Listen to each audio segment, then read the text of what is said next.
Hi hello ನಮಸ್ತೆ ಮಮತಾ ಕನಕರಿ ಕಿಚನ್ಗೆ ಎಲ್ಲರಿಗೂ ಸ್ವಾಗತ. ಇವತ್ತಿನ ಸ್ಪೆಷಲ್ ನುಗ್ಗೆ ಸೊಪ್ಪು ಹಾಗೂ ಹಲಸಿನ ಬೀಜ ಪಲ್ಯ, ಸೂಪರ್ ಟೇಸ್ಟಿ. ಇದನ್ನು ಹೇಗೆ ಮಾಡೋದನ್ನು ನೋಡಿಕೊಳ್ಳೋಣ ಬನ್ನಿ.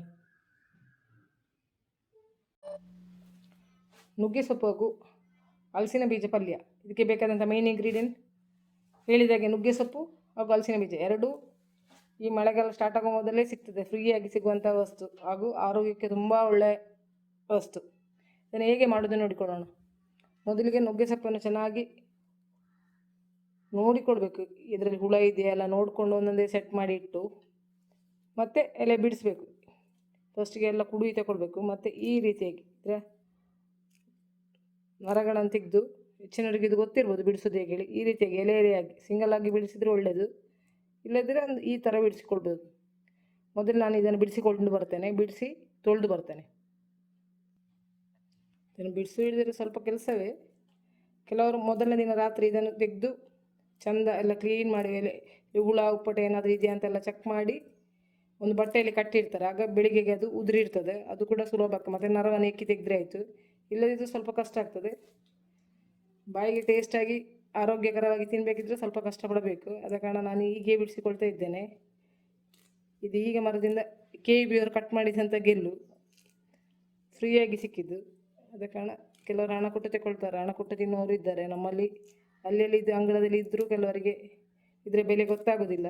ಹೊರಗೆ ಹೋದರೆ ಗೊತ್ತಾಗ್ತದೆ ಇದನ್ನು ಎಷ್ಟು ಇಂಪಾರ್ಟೆಂಟ್ ಇದೆ. ಇದಕ್ಕೆ ಇದ್ರ ಹುಡಿ ಸಮೇತ ಬಳಸ್ತಾರೆ, ಆರೋಗ್ಯಕ್ಕೆ ಒಳ್ಳೆಯ. ನುಗ್ಗೆ ಸೊಪ್ಪಿನ ಪೌಡರ್ ಕೂಡ ಕೇರಳದಲ್ಲೆಲ್ಲ ಪ್ರಸ್ತುತವಾಗಿ ನುಗ್ಗೆ ಸೊಪ್ಪಿನ ಪೌಡರ್ ಎಲ್ಲದಕ್ಕೆ ಹಾಕಿ 1 ಗ್ಲಾಸ್ ಬಿಸಿ ನೀರಿಗೆ ಬೆಳಿಗ್ಗೆ ಹಾಕಿ ಕುಡಿಯುವವರಿದ್ದಾರೆ. ಹಾಗಾಗಿ ಸಿಕ್ಕಿದ್ರೆ ಎಲ್ಲರೂ ಯೂಸ್ ಮಾಡಿ. ನಾನೆಲ್ಲವನ್ನು ಬಿಡಿಸ್ಕೊಂಡು ಬರ್ತೇನೆ ಇದೇ ರೀತಿ. ಇದರ ಸರಿಯಾದ ಮಹತ್ವ ಗೊತ್ತಾಗಬೇಕಿದ್ರೆ ಒಮ್ಮೆ ತಮಿಳುನಾಡಿಗೆ ಹೋಗಬೇಕು. ಪ್ರತಿಯೊಬ್ಬರ ಮನೆಯಲ್ಲಿ ಒಂದು ನುಗ್ಗೆ ಸೊಪ್ಪು, ಒಂದು ಬೇವು ಸೊಪ್ಪಿನ ಗಿಡ, ಒಂದು ನುಗ್ಗೆ ಸೊಪ್ಪಿನ ಗಿಡ, ಒಂದು ಕೈಬೇವಿನ ಗಿಡ ಹಾಗೂ ಮಾವಿನಕಾಯಿ ಗಿಡ ಪ್ರತಿಯೊಬ್ಬರ ಮನೆಯಲ್ಲಿ ಇರ್ತದೆ. ಪ್ರತಿಯೊಬ್ಬರ ಬೀದಿ ಬದಿಯಲ್ಲೂ ಕೂಡ ನುಗ್ಗೆ ಸೊಪ್ಪಿನ ಗಿಡ ಯಥೇಚ್ಛವಾಗಿ ಬೆಳೀತದೆ. ಅವರು ಎಲ್ಲದಕ್ಕೆ ಇದನ್ನು ಉಪಯೋಗ ಮಾಡ್ತಾರೆ. ಯಾವತ್ತೂ ನೋಡಿದ್ರು ವಾರದಲ್ಲಿ 1-2 ದಿನ ಆದರೂ ನುಗ್ಗೆ ಸೊಪ್ಪು ಪಲ್ಯ, ನುಗ್ಗೆ ಸಾರು ತಿಂತಾರೆ. ನಾವಿಲ್ಲಿ ಮಂಗಳೂರಿನ ಸ್ವಲ್ಪ ಕಮ್ಮಿ ಇದನ್ನು ಯೂಸ್ ಮಾಡೋದು. ಇರ್ತದೆ, ಸಿಗದೇನಿಲ್ಲ, ಸಿಗ್ತದೆ. ಆದರೆ ಸಿಕ್ಕಿದ್ರು ನಮಗೆ ಸ್ವಲ್ಪ ಮನೆಯಲ್ಲಿ ತನ್ನಷ್ಟಕ್ಕೆ ಆಗೋದಿಲ್ಲ, ಅಷ್ಟು ಬೆಲೆ ಇರುವುದಿಲ್ಲ ಅದಕ್ಕೆ. ಯಾವಾಗಲೂ ಹೇಳ್ತೇವಲ್ಲ ಇತ್ತಿಲ ಗಿಡ ಮದ್ದಲ್ಲ ಹೇಳಿ, ಅದೇ ಥರ ಮನೆಯಲ್ಲ ಅದಕ್ಕೆ ಅಷ್ಟು ಪ್ರಾಶಸ್ತ್ಯ ನಾವು ಕೊಡೋದು ಸ್ವಲ್ಪ ಕಮ್ಮಿ. ಹೊರಗಿನ ಹಣ ಕಟ್ಟು ತರೋದಾದರೆ ಅದಕ್ಕೆ ಸ್ವಲ್ಪ ಡಿಮ್ಯಾಂಡ್ ಜಾಸ್ತಿ. ಹಾಗಾಗಿ ಎಲ್ಲರೂ ಇದನ್ನು ಬಳಸಬೇಕು. ಈಗ ನುಗ್ಗೆ ಸೊಪ್ಪನ್ನೆಲ್ಲ ಬಿಡಿಸಿಟ್ಟಿದ್ದೇನೆ. ಇನ್ನು ಹಲಸಿನ ಬೀಜವನ್ನು ಕಟ್ ಮಾಡಿಕೊಳ್ಳೋಣ.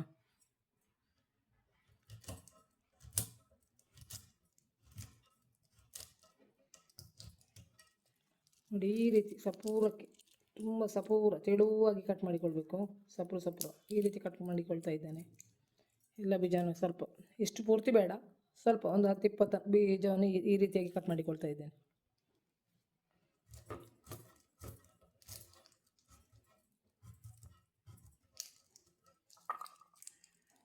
ಸ್ವಲ್ಪ ಕಟ್ ಮಾಡಿ ಹಾಕ್ತಾ ಇದ್ದೇನೆ.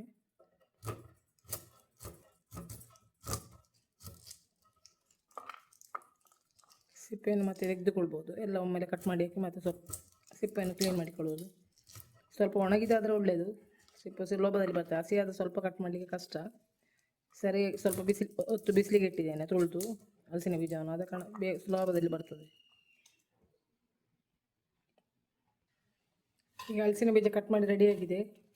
ಮಕ್ಕಳು ತೆಗೆದು ಬಿಸಿಡುವಂಥ ಮಕ್ಕಳಿದ್ದರೆ ಹಲಸಿನ ಬೀಜ ಇಷ್ಟಲ್ಲದಿದ್ದರೆ ಸ್ವಲ್ಪ ಇನ್ನೂ ಚಿಕ್ಕದಾಗಿ ಕಟ್ ಮಾಡಿಕೊಳ್ಬೋದು. ಅದು ಬೆಂದು ಕರಗ್ತದೆ, ಕಾಣೋದಿಲ್ಲ ಅಷ್ಟು. ನಮ್ಮಲ್ಲಿ ಹಲಸಿನ ಬೀಜ ಎಲ್ಲರಿಗೆ ಇಷ್ಟ, ಆದ ಕಾರಣ ಇಷ್ಟು ತೆಳುವಾಗಿ ಕಟ್ ಮಾಡಿ ಈ ರೀತಿಯಾಗಿ ಕಟ್ ಮಾಡಿಕೊಂಡಿದ್ದೇನೆ. ಸ್ವಲ್ಪ ಬಾಯಿಗೆ ಸಿಗ್ಬೋದು ಅಷ್ಟೇ. ಮೊದಲಿಗೆ ಇದನ್ನೆಲ್ಲ ಚೆನ್ನಾಗಿ ತೊಳೆದುಕೊಂಡು ಬರ್ತೇನೆ. ಮೊದಲಿಗೆ ಒಲೆ ಮೇಲೆ ಒಂದು ಬಾಣಲೆ ಇಟ್ಕೊಂಡಿದ್ದೇನೆ. ಒಂದು ಅರ್ಧ ಗ್ಲಾಸ್ನಷ್ಟು ನೀರು ಹಾಕಿಕೊಳ್ತಾ ಇದ್ದೇನೆ. ಹಲಸಿನ ಬೀಜ ತೊಳೆದಿಟ್ಟದಂಥದ್ದು ಇದನ್ನು ಇದರಲ್ಲಿ ಹಾಕಿಕೊಳ್ಳೋಣ. ಈಗ ಸೊಪ್ಪು ಹಾಕಿಕೊಳ್ಬಾರ್ದು, ಫಸ್ಟಿಗೆ ಹಲಸಿನ ಬೀಜ ಮಾತ್ರ ಹಾಕಿಕೊಳ್ಳೋದು.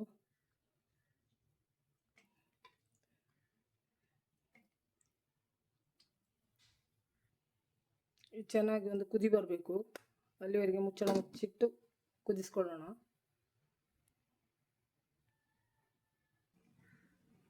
ಈಗ ಚೆನ್ನಾಗಿ ಕುದಿ ಬರ್ತಾ ಉಂಟು. ಸ್ವಲ್ಪ ಉಪ್ಪು ಹಾಕಿಕೊಳ್ಳೋಣ. ಸೊಪ್ಪಿಗೆ ಜಾಸ್ತಿ ಉಪ್ಪು ಬೇಡ, ಆದ ಕಾರಣ ನೋಡಿಕೊಂಡು ಹಾಕಿಕೊಳ್ಳೋಣ. ಸ್ವಲ್ಪವೇ ಸ್ವಲ್ಪ ಉಪ್ಪು. ಇದು ಬೇಯಲಿ. ಈಗ ಇನ್ನೊಂದು ಒಲೆಯಲ್ಲಿ ಒಂದು ಬಾಣಲೆ ಇಟ್ಕೊಂಡಿದ್ದೇನೆ. ಇದಕ್ಕೆ ಅಕ್ಕಿ ಉರಿಬೇಕು. ಇದು ನಮ್ಮ ಕಾಸರಗೋಡು ಶೈಲಿ ಪದಾರ್ಥ. ಒಂದು ಮುಷ್ಟಿಯಷ್ಟು ಅನ್ನದ ಅಕ್ಕಿಯನ್ನು ಹಾಕಿಕೊಂಡಿದ್ದೇನೆ. ಕುಚ್ಚಲಕ್ಕಿ, ಯಾವುದೇ ಕುಚ್ಚಲಕ್ಕಿ ಆಗಿರ್ಬೋದು, ತೆಗೆದುಕೊಳ್ಬೋದು ನೀವು ಯಾವ್ದು ಬೇಕಾದರೂ. ಒಂದು ಮುಷ್ಟಿಯಷ್ಟು ತೆಗೆದುಕೊಂಡಿದ್ದೇನೆ. ಇದನ್ನು ಚೆನ್ನಾಗಿ ಫ್ರೈ ಮಾಡಬೇಕು.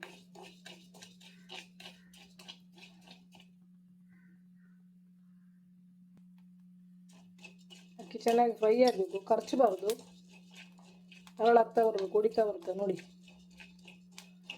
ಒಳ್ಳೆ ಅಕ್ಕಿ ಉಂಡಾಗೆ ಎಲ್ಲ ಫ್ರೈ ಮಾಡ್ತೇವಲ್ಲ, ಅದೇ ಥರ ಫ್ರೈ ಮಾಡಬೇಕು ನೋಡಿ. ಅರಳಾಗಿ ಬರ್ತಾ ಉಂಟು.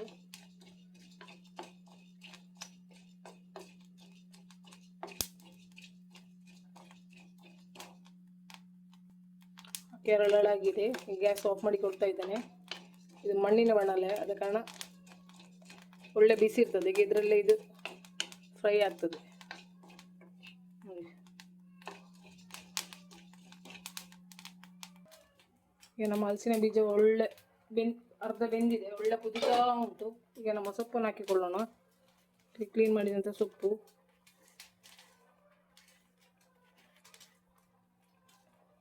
ಹಾಕಿ 1 ನಿಮಿಷ ಹೀಗೆ ಮುಚ್ಚಿ ಬಿಡುವ. ಈಗ ಸ್ವಲ್ಪ ಹೊತ್ತಾಗ ಇದೆಲ್ಲ ಸೆಟ್ ಆಗ್ತದೆ, ಹಾಗೆ ಮುಚ್ಚಿ ಬಿಡುವ. ಸ್ವಲ್ಪ ಹೊತ್ತಲ್ಲಿ ಸೆಟ್ ಆಗ್ತದೆ.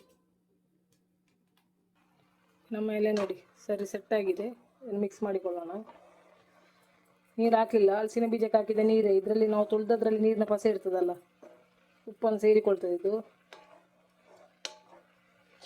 ಮಿಕ್ಸ್ ಮಾಡುವ. ಇನ್ನೊಂದು 5 ನಿಮಿಷ ಇರಲಿ. ಹೀಗೆ ಒಂದು 5 ನಿಮಿಷ, ಜಾಸ್ತಿ ಬೆಂದರೆ ಕೈ ಆಗ್ತದೆ.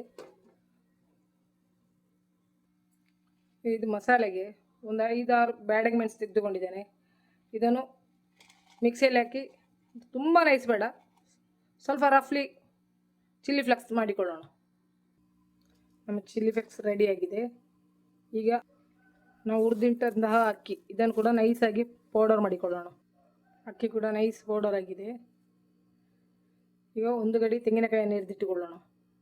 ಇದಕ್ಕೆ ಒಗ್ಗರಣೆಗೆ ಒಂದು 7-8 ಎಸಳು ಬೆಳ್ಳುಳ್ಳಿ ತೆಗೆದುಕೊಂಡಿದ್ದೇನೆ. ಇದನ್ನು ಚೆನ್ನಾಗಿ ಜಜ್ಜಿ ತೆಗೆದುಕೊಳ್ಳೋಣ. ಹಾಗೂ ಸ್ವಲ್ಪ ಕರಿಬೇವಿನ ಸೊಪ್ಪು.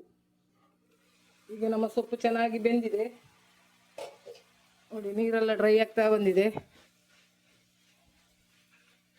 ಈ ಸಂದರ್ಭದಲ್ಲಿ ಉಪ್ಪು ಸರಿಯಾಗಿ ಉಂಟಾ ಹೇಳಿ ನೋಡಿಕೊಳ್ಬೇಕು. ಉಪ್ಪು ಚೆನ್ನಾಗಿ ಸರಿಯಾಗಿದೆ. ಈಗ ನಾವು ಹುಡಿ ಮಾಡಿಟ್ಟಂತಹ ಅಕ್ಕಿ ಹಿಟ್ಟನ್ನು ಇದಕ್ಕೆ ಹಾಕ್ತಾ ಇದ್ದೇನೆ. ಹಾಗೆ ಚೆನ್ನಾಗಿ ಮಿಕ್ಸ್ ಮಾಡಬೇಕು. ಸರಿ ಬೆಂದ ಮೇಲೆ ಎಲೆ ಚೆನ್ನಾಗಿ ಬೇಯಬೇಕು. ಎಲೆ ಹಲಸಿನ ಬೀಜ ಫಸ್ಟೇ ಬೆಂದಿರ್ತದೆ. ಅಕ್ಕಿ ಹಿಟ್ಟನ್ನು ಇದಕ್ಕೆ ಹಾಕ್ತಾ ಇದ್ದೇನೆ. ಇದು ಚೆನ್ನಾಗಿ ಡ್ರೈ ಆಗಿದೆ.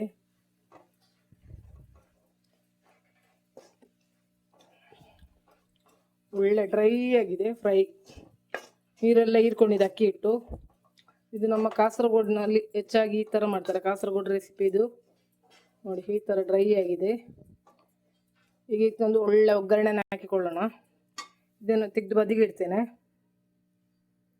ಈಗ ಒಲೆ ಮೇಲೆ ಒಂದು ಬಾಣಲೆಯನ್ನು ಇಟ್ಕೊಂಡಿದ್ದೇನೆ. ನಾನು ಮಣ್ಣಿನ ಬಾಣಲೆ ಇಟ್ಟಿದ್ದೇನೆ, ನೀವು ಯಾವುದು ಬೇಕಾದರೂ ಇಟ್ಕೊಳ್ಬೋದು. ಸ್ವಲ್ಪ ತೆಂಗಿನ ಎಣ್ಣೆಯನ್ನು ಹಾಕ್ತಿದ್ದೇನೆ. ಯಾವ ಎಣ್ಣೆ ನಿಮ್ಗೆ ಇಷ್ಟವೋ ಆ ಎಣ್ಣೆನ ಹಾಕ್ಬೋದು. ಸ್ವಲ್ಪ ಎಣ್ಣೆ ಮಾತ್ರ ಸ್ವಲ್ಪ ಜಾಸ್ತಿ ಹಾಕ್ಕೊಳ್ಬೇಕು. ಚಕ್ಕೆ ಸೊಪ್ಪು, ನುಗ್ಗೆ ಸೊಪ್ಪೆಲ್ಲ ಪಲ್ಯ ಮಾಡುವಾಗ ಇದೇ ರೀತಿ ಚಕ್ಕೆ ಸೊಪ್ಪನ್ನು ಕೂಡ ಮಾಡಿಕೊಳ್ಬೋದು. ಇದೇ ಅದು ಸಹ ತುಂಬ ಟೇಸ್ಟ್ ಆಗ್ತದೆ. ಈಗ ನಮ್ಮ ಎಣ್ಣೆ ಬಿಸಿಯಾಗಿದೆ. ಇದಕ್ಕೆ ಜಜ್ಜಿದಂಥ ಬೆಳ್ಳುಳ್ಳಿ ಹಾಗೂ ಕರಿಬೇವಿನ ಸೊಪ್ಪು ಇದನ್ನು ಹಾಕಿಕೊಳ್ತಾ ಇದ್ದೇನೆ. ಬೆಳ್ಳುಳ್ಳಿ ಚೆನ್ನಾಗಿ ಫ್ರೈ ಆಗಬೇಕು. ಒಳ್ಳೆ ಸ್ಮೆಲ್ ಬರಬೇಕು, ಘಮ ಘಮ. ಅಲ್ಲಿವರೆಗೆ ಫ್ರೈ ಮಾಡಿಕೊಳ್ಳೋಣ.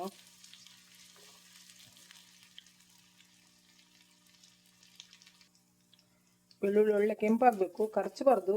ಕರಿಬೇವಿನ ಸೊಪ್ಪು ಬೆಳ್ಳುಳ್ಳಿ ತುಂಬ ಫ್ರೈ ಖರ್ಚು ಹೋಗಬಾರ್ದು, ನೋಡಿಕೊಳ್ಳೋದು. ಸ್ವಲ್ಪ ಸಿಮ್ಮಲ್ಲಿ ಇಟ್ಟು ಒಳ್ಳೆ ಕೆಂಪಾಗಬೇಕು. ಬೆಳ್ಳುಳ್ಳಿ ಕೆಂಪಾಗ್ತಾ ಬಂದಿದೆ. ಈಗ ಬೆಂಕಿಯನ್ನು ಸ್ವಲ್ಪ ಸಿಮ್ ಮಾಡಿಕೊಂಡು ನಾವು ಹುಡಿ ಮಾಡಿಟ್ಟಂಥ ಮೆಣಸನ್ನು ಹಾಕಿಕೊಳ್ಳೋಣ. ಸ್ವಲ್ಪ ಬೆಂಕಿ ಸಣ್ಣದು ಮಾಡಿ ಸ್ವಲ್ಪ ಹೊತ್ತು ಫ್ರೈ ಮಾಡಿಕೊಳ್ಳೋಣ. ಮೆಣಸು ಒಳ್ಳೆ ಫ್ರೈ ಆಗಿದೆ, ಒಳ್ಳೆ ಘಮ ಘಮ ಸ್ಮೆಲ್ ಬರ್ತದೆ. ಈಗ ತುರಿದಿಟ್ಟಂಥ ಅರ್ಧ ಗಡಿ ತೆಂಗಿನಕಾಯಿ ಇದನ್ನು ಸಹ ಹಾಕಿ ಒಳ್ಳೆ ಫ್ರೈ ಮಾಡ್ತಾ ಇದ್ದೇನೆ. ಒಳ್ಳೆ ಫ್ರೈ ಮಾಡಬೇಕು.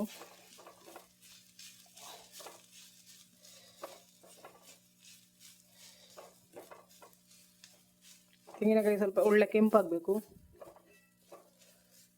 ಬೆಂಕಿ ನೋಡಿ ಅಡ್ಜಸ್ಟ್ ಮಾಡ್ತಾ ಇರಬೇಕು. ಜೋರು ಬೆಂಕಿಯಲ್ಲಿ ಇಟ್ಟರೆ ಖರ್ಚು ಹೋಗ್ಬೋದು. ನೋಡಿ, ಈಗ ತೆಂಗಿನಕಾಯಿ ಸಹ ಒಳ್ಳೆ ಫ್ರೈ ಆಗಿದೆ, ಒಳ್ಳೆ ಸ್ಮೆಲ್ ಬರ್ತಾ ಉಂಟು. ಈಗ ಗ್ಯಾಸ್ ಆಫ್ ಮಾಡಿಕೊಳ್ಳೋಣ. ಒಗ್ಗರಣೆಯನ್ನು ನಮ್ಮ ಪದಾರ್ಥಕ್ಕೆ ಹಾಕಿಕೊಳ್ತಾ ಇದ್ದೇನೆ. ಒಗ್ಗರಣೆ ಹಾಕ್ತಾ ಇದ್ದೇನೆ.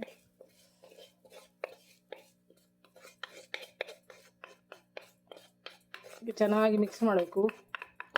ಇನ್ನು ಬೆಂಕಿ ಉರಿಸ್ಬೇಕು ಏನಿಲ್ಲ. ಇದನ್ನು ಹಾಕಿ ಚೆನ್ನಾಗಿ ಮಿಕ್ಸ್ ಮಾಡಿದರೆ ನಮ್ಮ ನುಗ್ಗೆ ಸೊಪ್ಪು ಹಾಗೂ ಹಲಸಿನ ಬೀಜ ಪಲ್ಯ ರೆಡಿ. ಒಳ್ಳೆ ಸ್ಮೆಲ್ ಬರ್ತದೆ, ನೋಡೋಗ್ಲೇ ಈಗ ಹಸಿವಾಗ್ತದೆ. ಒಳ್ಳೆ ಒಂದು ಮೊಸರು ಪದಾರ್ಥ ಹಾಗೂ ಇದಿದ್ದರೆ ಆರಾಮಕ್ಕೆ ಒಳ್ಳೆ ಕುಚ್ಚಲಕ್ಕಿ ಅನ್ನ, ಒಳ್ಳೆ ಮಜ್ಜಿಗೆ ಹುಳಿ ಹಾಗೂ ನುಗ್ಗೆ ಸೊಪ್ಪಿನ ಪಲ್ಯ ಇದ್ದರೆ ಸೂಪರ್ ಕಾಂಬಿನೇಷನ್. ನಾನು ಮತ್ತೆ ಇದು ಯಾವುದು ರೆಡಿ ಮಾಡಲಿಲ್ಲ, ನನ್ನ ಅಚಾನಕ್ KB ಅವ್ರು ಕಡಿದ್ರು, ಸೊಪ್ಪು ಸಿಕ್ಕಿತ್ತು, ಮಾಡಿದೆ. ಸೂಪರ್ ಆಗಿದೆ, ಎಲ್ಲರೂ ಟ್ರೈ ಮಾಡಬೇಕು. ಒಳ್ಳೆ ಬಿಸಿ ಬಿಸಿ ನುಗ್ಗೆ ಸೊಪ್ಪಿನ ಪಲ್ಯ ಸವಿಲಿಕ್ಕೆ ಸಿದ್ಧವಾಗಿದೆ. ನಿಮಗೆ ಈ ರೆಸಿಪಿ ಇಷ್ಟ ಆದರೆ ಲೈಕ್ ಮಾಡಿ, ಶೇರ್ ಮಾಡಿ, ಕಮೆಂಟ್ ಮಾಡಿ.